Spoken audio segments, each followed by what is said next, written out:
નમસ્કાર ખેડૂત મિત્રો, સેફોન માઇક્રોબિયલ ટેકનોલોજી વતી આપ સર્વ ખેડૂત મિત્રોનું હાર્દિક સ્વાગત કરું છું। ખેડૂત મિત્રો, આજે કચ્છની અંદર આપણે કોટલા ચક્કર ગામની અંદર આપણે ઊભા છીએ।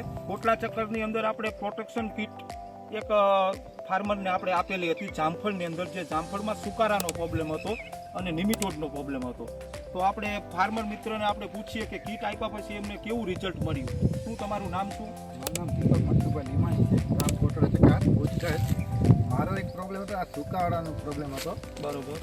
અને આ તમે કીટ આપીના કેટલા દિવસ થયા? અત્યારે 20 થી 25 દિવસ થયા છે। બરોબર। એ 20-25 દિવસમાં તમને કેવું રિઝલ્ટ બતાવવાનું? પહેલા શું હતું? પહેલા શું કીટ આપ્યા પહેલા શું પ્રોબ્લેમ, કેવો પ્રોબ્લેમ હતો? કેવા છોડવા સુકાતા હતા? બધા સુકાવાની તૈયારીમાં જ હતા। બરોબર। અને કીટ આપી એના 20 દિવસ નવી ફૂટ ચાલુ થઈ ગઈ છે। બરોબર। આ તમે નવી જે બધી થઈ બધા છોડવાની અંદર નવી ફૂટ ચાલુ બધાની છે અંદર। બરોબર। કીટ આપ્યા પછી નવો એક છોડવો સુકાણો, એકઈને છોડવો સુકાણો, બધામાં નવી ફૂટ આવવા નવી ફૂટ આવી ગઈ છે। બરોબર। તો તમે શું કોટલા ચક્કરના બધા ફાર્મરોને શું કહેશો? જામફળમાં પ્રોટેક્શન કીટ સેફોન કંપનીની અપાય?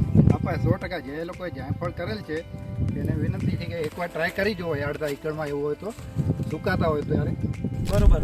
ખેડૂત મિત્રો, પ્રોટેક્શન કીટ એ ખાલી જામફળની માટે નહીં, નિમિટોડ માટે, વિલ્ટ માટે, દાડમની અંદર, આંબાની અંદર, ખારેકની અંદર, જામફળની અંદર 100% રિઝલ્ટ છે અને આપ વાપરી શકો છો।